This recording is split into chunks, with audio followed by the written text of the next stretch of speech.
Vamos a predicar en esta hermosa mañana con el mensaje de las 7 palabras. Vamos a recordar primero, antes de decir esta primera frase que dijo nuestro Señor Jesucristo, cómo Jesús llega en este momento para darle mayor peso a esta primera frase que dijo Jesús. Cuando Jesús entra a Jerusalén montado en un pollino, hijo de asno, que es símbolo, no símbolo, cumpliendo la profecía de que el Mesías debería entrar a Jerusalén montado en un pollino, como dijo Zacarías 9:9. Allí muchos lo recibieron como el rey, como el Mesías prometido. Sin embargo, luego, como también estaba profetizado y como se hacía todos los años durante la Pascua, en el cual después que tenían el cordero en sus manos los israelitas, entonces 4 días después lo degollaron. Y lo degollaban para el sacrificio. Así mismo luego, a Jesús, ¿qué hicieron?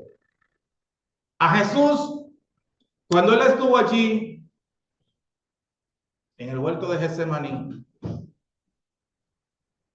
van primeramente a buscarlo, y uno de sus seguidores, de su discípulo, lo traiciona.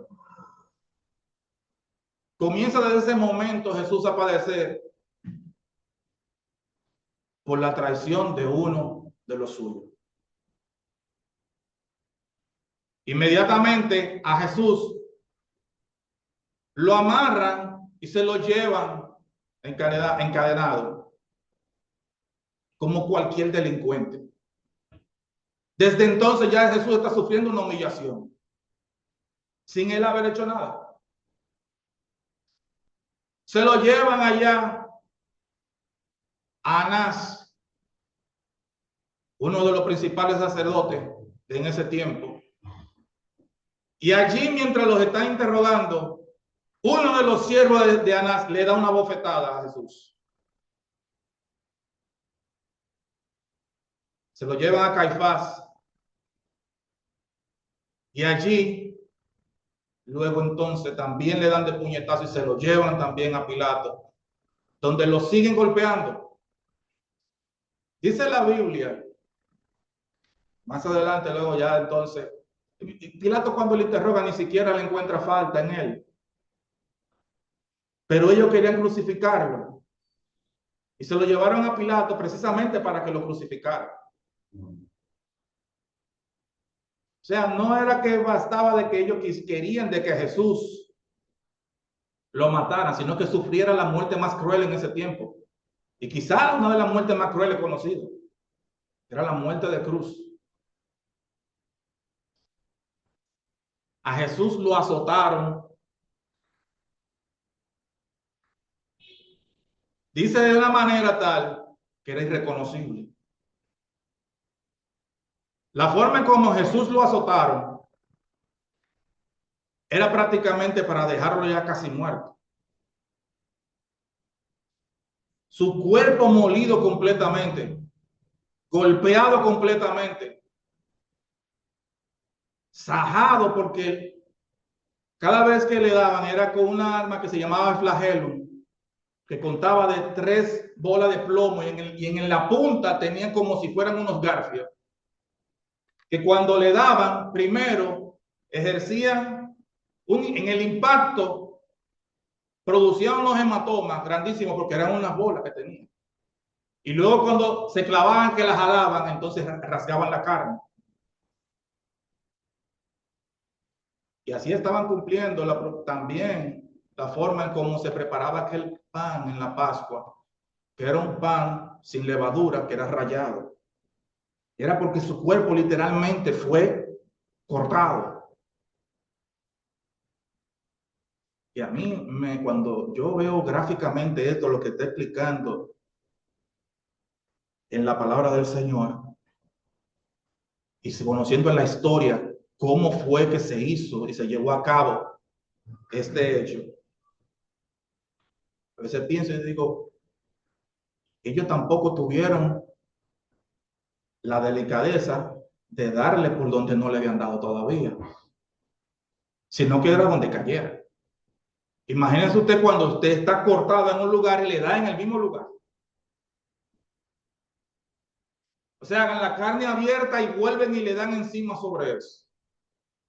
Porque fueron muchos latigazos, fueron carne jalando de la carne. Entonces le estoy diciendo solamente todo eso, hermano, para que usted entienda el sufrimiento que tuvo que pasar Cristo y la humillación siendo el Hijo de Dios y sin haber cometido ningún pecado.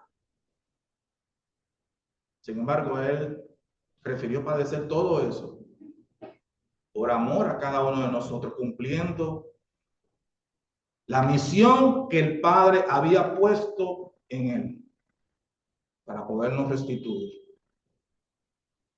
Le ponen una corona de espinas. Y esa corona de espinas, mi amado hermano, no eran simples espinas. Hay unas espinas especiales que es una mata que florece, un árbol que florece cerca de allí de Jerusalén, que tienes unas espinas como del largo de un dedo índice. Así. Así eran esas espinas. Cuando le clavaron esas espinas, eran completamente penetrándole en toda la parte de la cabeza, alrededor. Y con esto ellos no solamente le estaban infligiendo dolor, sino que a veces se burlaban de él, diciéndole, salve rey, y le pusieron un manto de púrpura sobre él. Quizá cualquiera de nosotros en esa situación, teniendo el poder que tenía Cristo, a lo mejor se libre y se sale de esa situación. Y dice, esto yo no lo voy a aguantar. Pero no Jesús. Jesús sufrió la muerte, sufrió la cruz hasta la muerte. Allí él lleva cargado su cruz. Su arma de muerte la lleva él consigo,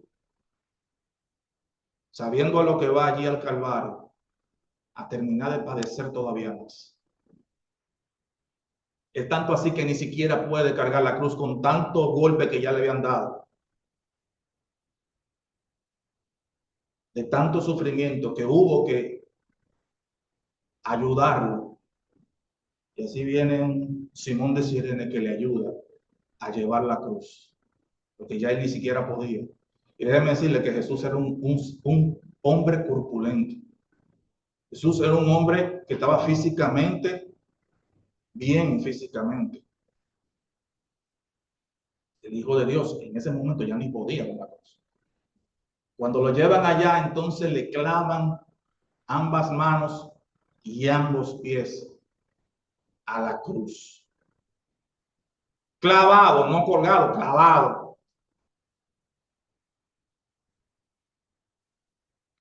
Y allí está el Señor sufriendo ahora porque está colgado y le cuesta respirar, porque realmente la forma de crucifixión y de muerte era por asfixia, porque se comprimía entonces el tórax y usted no podía respirar. Para respirar tenía que levantarse, tratar de levantarse con los pies, pero los pies están clavados.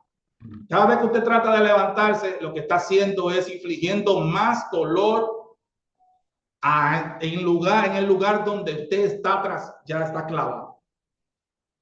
Pero ahora la forma de poderse mantener vivo y poder respirar. Y mientras está padeciendo todo eso y le pinto la escena verbalmente para que usted entienda lo que está pasando en ese momento, viene Jesús y dice esta primera frase. Padre, perdónalos porque no saben lo que hacen. Wow. Esa palabra toca las fibras del corazón y del alma. Porque todavía padeciendo todo esto, está diciendo delante de sus verdugos y quienes los están matando y quienes los están injuriando, está orando al Padre diciendo, Padre, perdónanos, porque no saben lo que hacen. Ellos no estaban entendiendo que estaban crucificando al Hijo de Dios. No sabían que estaban crucificando al Mesías que ellos estaban esperando. Pero ahí podemos ver la magnitud del amor de Dios para con nosotros. Porque cuando Él decidió abrir su boca, incluso en el momento más difícil de su vida, fue para bendecirnos. Luego sigue diciendo a Jesús, la segunda frase que dijo Jesús, la segunda palabra fue, entonces Jesús le dijo, de cierto te digo que hoy estarás conmigo en el paraíso. Eso se lo dijo a uno de los dos ladrones que fueron crucificados junto con Jesús allí en el monte Calvario. Uno de ellos le injuriaba, igual como le decían los principales de los sacerdotes, que los principales de los sacerdotes le decían, a otro salvó y no se puede salvar a sí mismo. Si eres el Hijo de Dios, sálvate y bájate de esa cruz. Y el que estaba, uno de ellos, el que estaba al lado de él, le decía, igual sálvate y sálvanos a nosotros. Sin embargo, otro que estaba al lado le dijo que ni aún estando en esa situación donde se ve que están pagando justamente por los pecados de ellos, ni aún así tienes temor de Dios. Le dijo, a la verdad nosotros merecemos este castigo, pero él no hizo nada. Hasta en ese momento se está testificando que ese que está colgado en la cruz no tenía culpa de eso. No merecía estar ahí. Y él le dijo, Señor, acuérdate de mí cuando estés en tu reino. Y el Señor le dijo en ese momento, de cierto te digo que hoy estarás conmigo en el paraíso. Y esta es una palabra muy importante para temas que son doctrinales, porque en ese momento, ese ladrón que estuvo allí colgado, ahí se están cumpliendo muchas cosas, incluso de profecía. Pero ya le mencioné el tema de doctrinal y se lo digo, y es que en ese momento ese ladrón no tuvo la oportunidad de ir a un bautismo en agua. No pudo. Y ahí era hacia el sepulcro. No lo tuvo.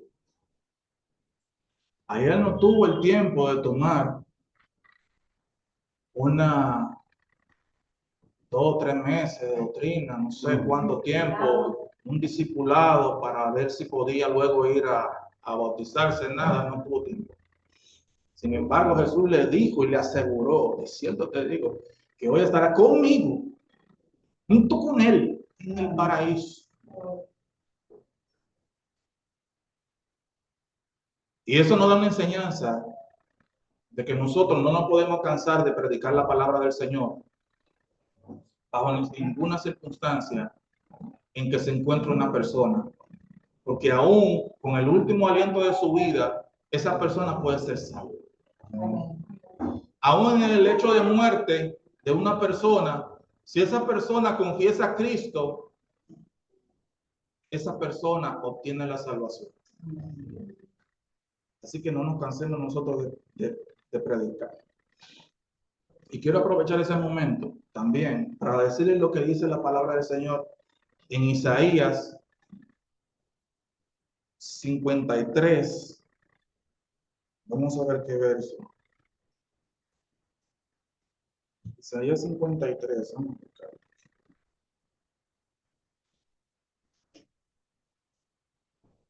Isaías 53. Porque esto tiene que ver con la profecía. de lo que está pasando Jesús en ese momento con esos dos ladrones. 53:9 dice, y se dispuso con los impíos su sepultura, mas con los ricos fue en su muerte, aunque nunca hizo maldad, ni hubo engaño en su boca. Se dispuso con los impíos su sepultura. Y allí está viendo de que Jesús, cuando está crucificado entre dos ladrones. Porque en su muerte fue junto a dos que eran impíos. Y esa profecía se cumple en ese momento. Tercera frase que dice el Señor, dijo a su madre, mujer, he ahí tu hijo. Después dijo al discípulo, he ahí tu madre. Y eso fue a Juan que se lo dijo, y a María. Fue al discípulo amado que era Juan.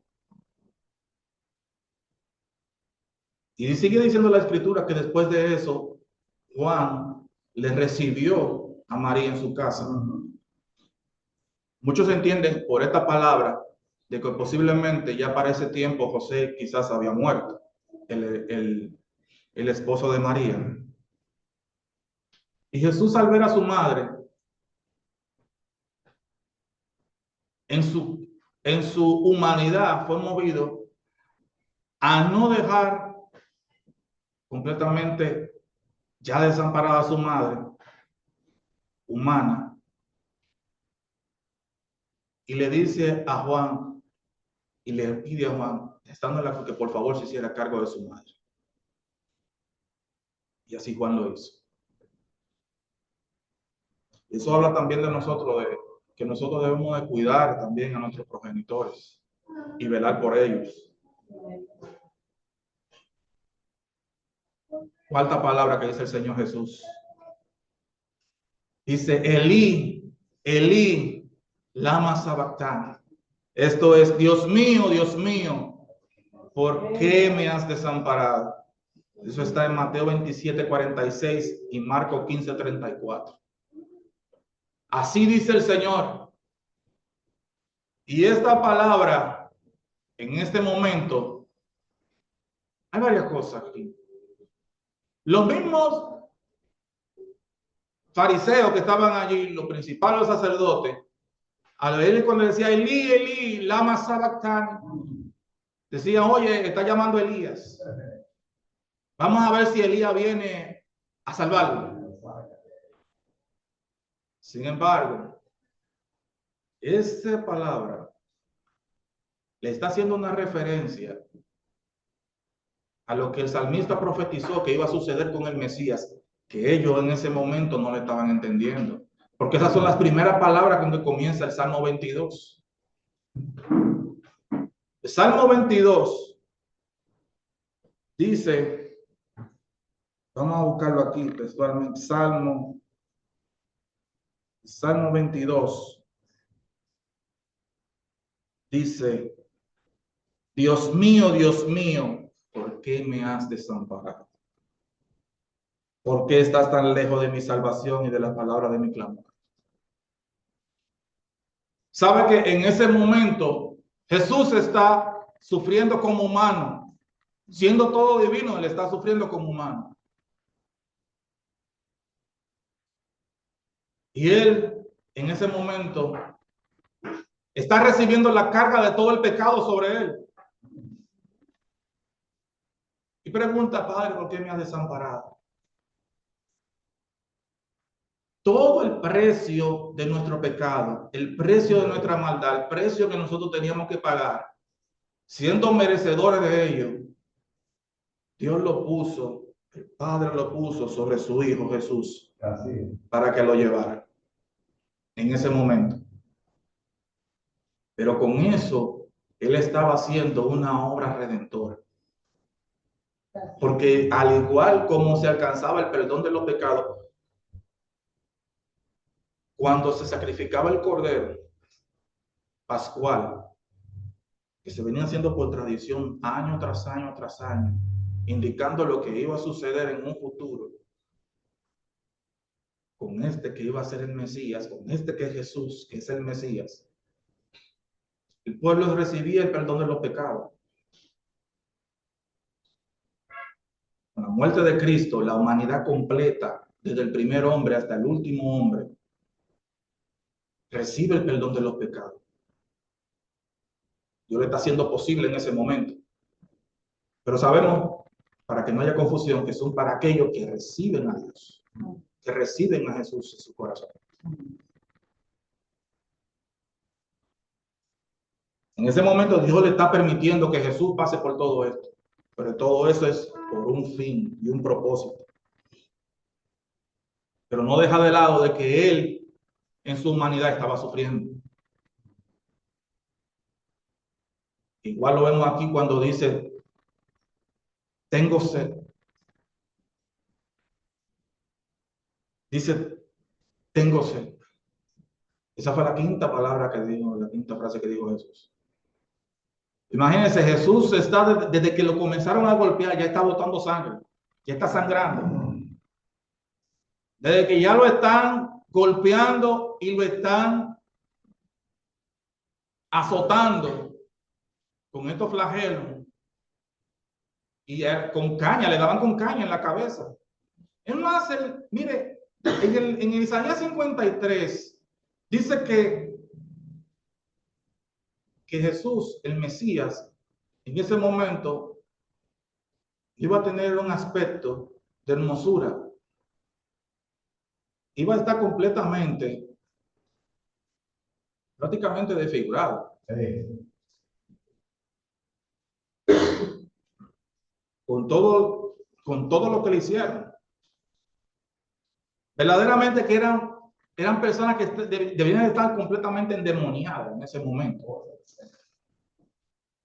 Porque la muerte de Jesús no fue una muerte común. La forma en cómo ellos lo ejecutaron no fue común. A él le hicieron cosas que no se le habían hecho a nadie. El mismo Isaías dice que él fue experimentado en quebranto y dolores.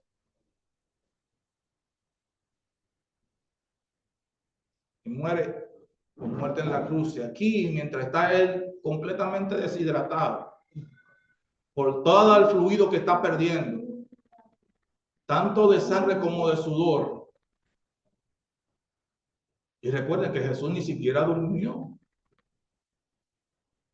Jesús viene desde cuando estaba orando con sus discípulos, desde la noche anterior, que viene y con angustia, sabiendo la hora que se aproximaba, sabiendo lo que se iba a enfrentar, está orando al Padre, pidiendo fuerza y fortaleza para poder cumplir con esta misión tan difícil que nadie en la vida le va a poder hacer. Y él se angustiaba a medida que llegaba la hora. Tanto así que la Biblia dice que él sudaba como grandes gotas de sangre de la angustia que estaba padeciendo. Desde ese momento viene Jesús, ni siquiera dormido, y viene padeciendo todo eso y pasa la noche completa. Y ya lo llevan a las 6 de la mañana, ya está dado el decreto, y a las 9 ya lo están crucificando. Y ya van a ser las 3 de la tarde y Jesús tiene sed. Pero en eso se está cumpliendo lo que dice la palabra del Señor en el Salmo 69, 21. ¿Qué dice el Salmo 69, 21? El Salmo 69, 21. ¿Recuerdan lo que hicieron cuando Jesús dijo que tenía sed? ¿Qué fue lo que hicieron? Le pusieron una esponja llena de vinagre y se la llevaron a la boca. Ni siquiera tuvieron la delicadeza, ni siquiera tuvieron la empatía, ni siquiera viéndolo en ese momento y sabiendo que como quiera se va a morir, ni siquiera le pudieron calmar un poco la sed en ese momento. No. Fueron sádicos y lo que hicieron fue que le dieron mejor vinagre. Mezclado con él. Algo completamente amargo y desagradable. ¿Y cómo esa gente tenían eso ahí? Ellos sabían que en algún momento, esos que iban a estar ahí, iban a tenerse ahí. Parece que no era la primera. Ya ellos lo sabían porque O sea, ¿de dónde usted saca vinagre y lo lleva para un lugar así como ese? Ya ellos en su mente ya tenían cosas que no tenían preparadas pues, sádicamente para hacerlo. Sin embargo, todas esas cosas son señales de que, para que ellos vieran de que lo que estaba aconteciendo en ese momento era todo lo que se estaba cumpliendo la profecía que iba a pasar el Mesías. Porque aquí está profetizado en el Salmo 69, verso 21, dice, me pusieron además hiel por comida, y en mi sed me dieron a beber vinagre.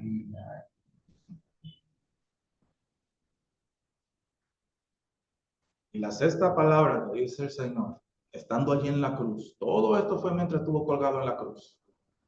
Dice el Señor, todo está cumplido o consumado es, que en griego es tetelestai. Tetelestai, está diciendo el Señor allí en la cruz, ya siendo casi las 3 de la tarde, cuando ya casi va a morir, a expirar, a entregar el Espíritu. Después que le dieron entonces a beber el vinagre, cumpliendo ya esa palabra, le dice, todo está cumplido. Consumado es. Pero ese tetelestai que dice aquí, es una palabra de triunfo, que es misión cumplida. Esa es la palabra que cuando vean los soldados a reportar a sus generales lo que había sucedido en la batalla, que llegaban y decían, tetelestai, triunfamos. Jesús allí en la cruz está diciendo, triunfamos. Gloria a Dios. Está diciendo al Padre, hecho está. Tenemos triunfo. Misión cumplida. Alabado sea Cristo. Con esa misión cumplida, el Señor estaba dando a nosotros salvación y vida eterna. Misión cumplida, 33 años aproximadamente de estar sobre la tierra sin cometer ni un solo pecado, evidenciado por todo aquello con lo cual Jesús interactuó mientras estuvo en la tierra, tanto justos como injustos, que declararon, no vemos mal alguno en este hombre. Y por eso era necesario que fuera de esa manera, para poder justificar a aquellos que sí tenían pecado sobre ellos, el cual era toda la humanidad, para poderlo justificar y justificar que no muriera, tenía que morir uno en la injusticia. Porque en la injusticia que se hizo con Jesús, matándolo como si fuera un pecador, justifica a aquellos que son pecadores. Entonces dice, ¿por qué la muerte para el que pecó? Si el que no pecó sufrió muerte. En ese momento somos justificados delante de Dios. Amén. En el Tribunal Supremo somos justificados. Por eso que todo aquel que mire la cruz tiene salvación. Amén. Y por último, la última frase que dice el Señor. Padre, en tus manos encomiendo mi espíritu. Inclinó la cabeza y murió. En ese momento está orando al Padre, le dice que ya está por morir, pero que su espíritu lo pone en sus manos. Lo que pase de ahí para adelante, Padre, tú tienes el control.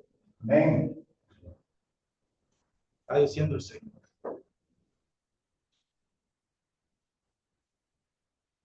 Pero hermanos, esto fueron todas las palabras que dijo el Señor mientras estuvo allí en la cruz. Desde el padecimiento, como viene Jesús, hasta allí cuando muere. Pero algo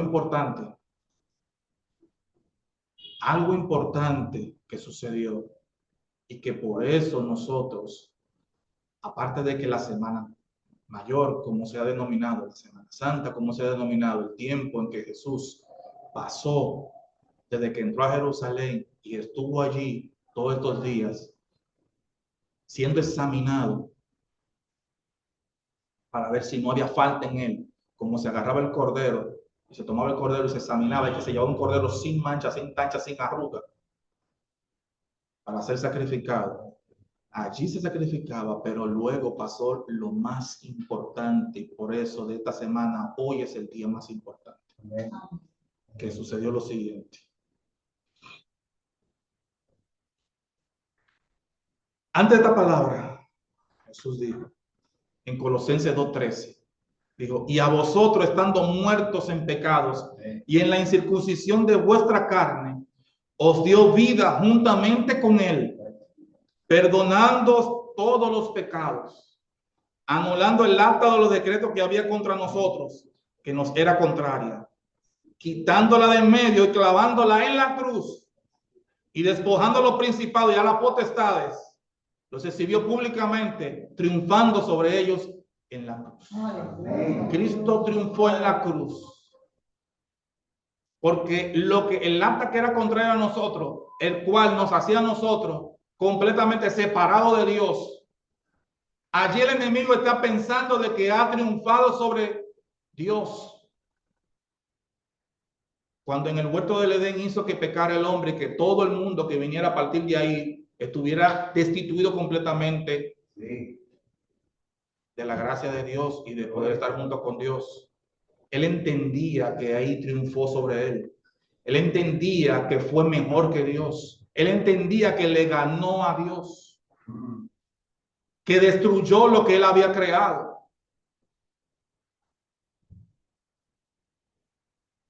Que desbarató el plan que Dios tenía de estar con el hombre. Él entendía ahí en ese momento que lo logró. Sin embargo, con la muerte de Cristo, esa no se le esperaba. Que con la muerte de Cristo, todo lo que él hizo se le desbarató a él. Todo lo que él intentó hacer fue a él que se le desbarató. Y no tiene oportunidad de remediarlo. Porque fue un sacrificio una vez y para siempre. Somos justificados todos los que miramos a la cruz. Delante de Dios. ¿Y por qué le decía que él es el día más importante hoy? Por esto. Porque él no se quedó en la tumba como muerto, sino que resucitó. Como estuvo profetizado por casi todos los profetas.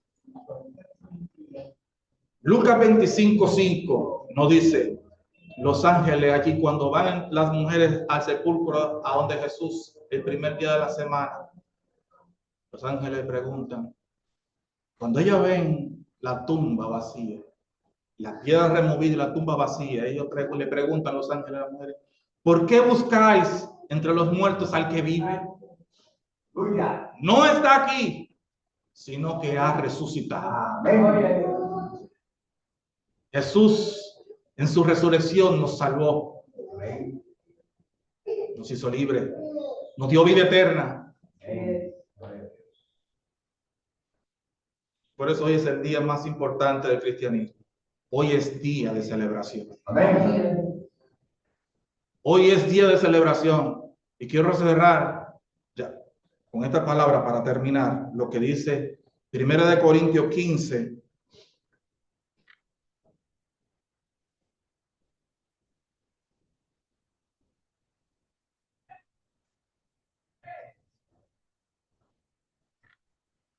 Verso 12 en adelante, que dice, pero si se predica de Cristo que resucitó de los muertos, ¿cómo dicen algunos entre vosotros que no hay resurrección de muertos? Porque si no hay resurrección de muertos, tampoco Cristo resucitó. Y si Cristo no resucitó, vana es entonces nuestra predicación, vana es también vuestra fe. Y somos hallados falsos testigos de Dios, porque hemos certificado de Dios que Él resucitó a Cristo, al cual no resucitó, si en verdad los muertos no resucitan. Porque si los muertos no resucitan, tampoco Cristo resucitó. Y si Cristo no resucitó, vana, vuestra fe es vana. Aún estáis en vuestros pecados.